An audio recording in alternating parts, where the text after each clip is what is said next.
सालों में नहीं, आज़ादी के बाद बिहार में हुए चुनाव में ये सबसे ज़्यादा वोटिंग परसेंटेज है।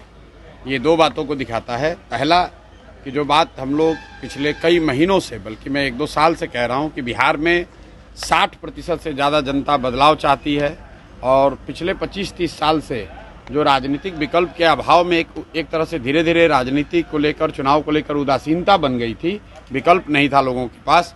अब जनसुराज के आने से उनको एक नया विकल्प मिला है और बढ़ा हुआ जो वोटिंग परसेंटेज है वो दो बातों को दिखाता है। एक कि लोगों को एक नए विकल्प को देखकर उत्साह रहा है और बड़े पैमाने पर वोटिंग हुई है, बदलाव के लिए वोटिंग हुई है। और दूसरी बात, जो बड़े प्रवासी मजदूर हैं जो बहुत बड़ी संख्या में छठ के बाद रुके हुए हैं, उन्होंने अपना और अपने परिजनों का, अपने मित्रों का जो वोट कराया है उसने सबको सरप्राइज किया है। और जितने लोग ये बैठे हुए थे कि महिलाओं को 10,000 पैसा मिल गया और उसी से हम लोग जीत जाएंगे, इन चुनाव में महिलाएं तो हैं ही, लेकिन महिलाओं से बढ़कर प्रवासी मजदूर एक्स फैक्टर है। इस चुनाव का एक्स फैक्टर प्रवासी मजदूर हैं। वो क्या कर रहे हैं, वो अपने दोस्तों, मित्रों, परिवार वालों से कैसे वोट करा रहे हैं, इसी से बिहार का चुनाव तय होगा। आप मुझे जितने पत्रकार लोग हैं ये बताइए कि किसी मीडिया चैनल ने, किसी पत्रकार ने, किसी राजनीतिक विशेषज्ञ ने, किसी पार्टी ने अगर ये कहा हो, किसी नेता ने कहा हो कि बिहार में इस बार अप्रत्याशित वोटिंग होने वाली है? किसी ने नहीं कहा है।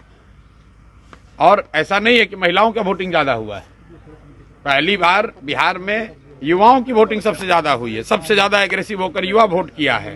तो अगर युवा वोट कर रहा है तो अपने भविष्य के लिए वोट कर रहा है, बिहार में बदलाव के लिए वोट कर रहा है, बेहतरी के लिए वोट कर रहा है।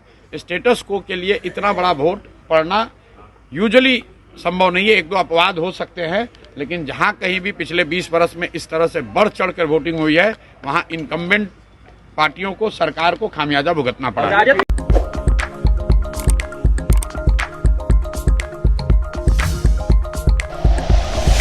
Like and share videos, subscribe करें हमारा चैनल और प्रेस करें बेल आइकॉन।